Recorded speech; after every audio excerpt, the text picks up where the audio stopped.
with the kind of information that's noted in your report when you're discussing the summary of data, that type of information? Well, as we get this seismic data come in, of course, I said that we look at relative locations to injection or E&P operations, the exploration and production operations. We look at seismic data and all the things that are associated with it, the epicenter, hypocenter, and other things.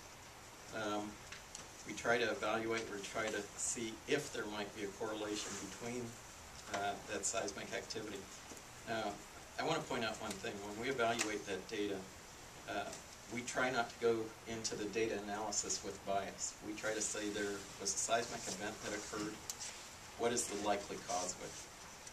We don't go into the review of that data supposing that it's an induced activity. And even if we identify an induced activity, we try not to introduce bias because many of the induced activities are not oil and gas related. They might be mining or other causes. So we would look at the seismic data. We look at geographic data. Again, where is it? Where is it? Where are the seismic events relative to the injection or oil and gas type operation? As part of that review, you look to see if an induced seismic event is identified. Are there other explanations that could explain what appears to be an induced event? For example, a surface mining operation. They might do blasting on a surface mine. If they do that, they're permitted for the Division of Mines and Reclamation, which is in MRM, which is in this building. We can consult with them. We can find the blasting permits that are issued to them. They have all the information that we can contact the company to say, did you initiate a blast in this area? So we can go rule out potential causes. So that would be part of the geographic review and other things. Look at injection well data. This is where we look at any of the records we may already have, or we may contact, and in almost every case contact the company that might be near, or several companies that might be near the identified seismic activity, and ask them for very specific data that might be associated with their well or wells. We look at well construction. If we're zeroing in and saying this is looking like induced, it's giving the appearance of an induced event that might be associated with an injection operation.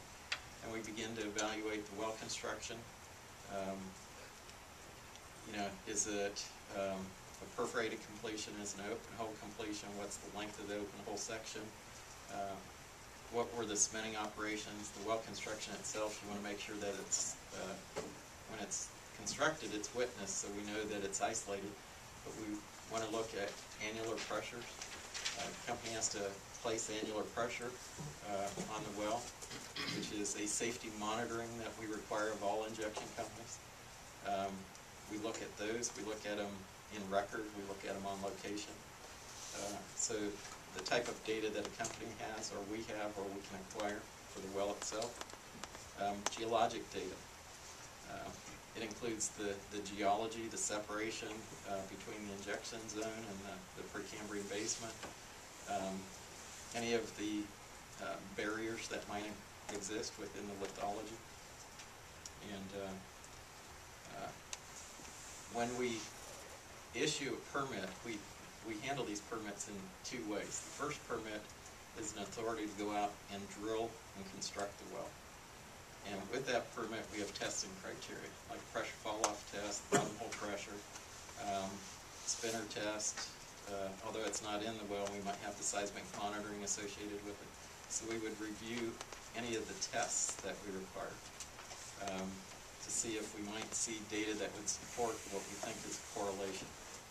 So we go through these type of reviews and then come up with a decision based on that analysis and come up with the best scientific decision we can to determine if indeed it was induced and if it's related to the operation at hand. Would this type of data and what was reviewed be consistent with what division did in the prior investigations that you discussed? We do that on all our investigations, but I would say the only difference, as we go to other sources for information, like other states with these kind of regulatory programs, the federal government with US EPA, USGS, to consultants and others, we're learning more. We're learning more all the time, so if anything, the review that we do is becoming more thorough with time. Before we get more specific into the AWMS number 2, well, I understand the division issued chief orders with regards to both the number 2 and the number 1 well, is that correct? Yes, that's correct. And then ultimately the number 1 well, that chief's order relating to the number 1 well was terminated, is that correct? Yeah, I forget exactly how long. It wasn't too long after we issued it that we terminated the order. All right, what example?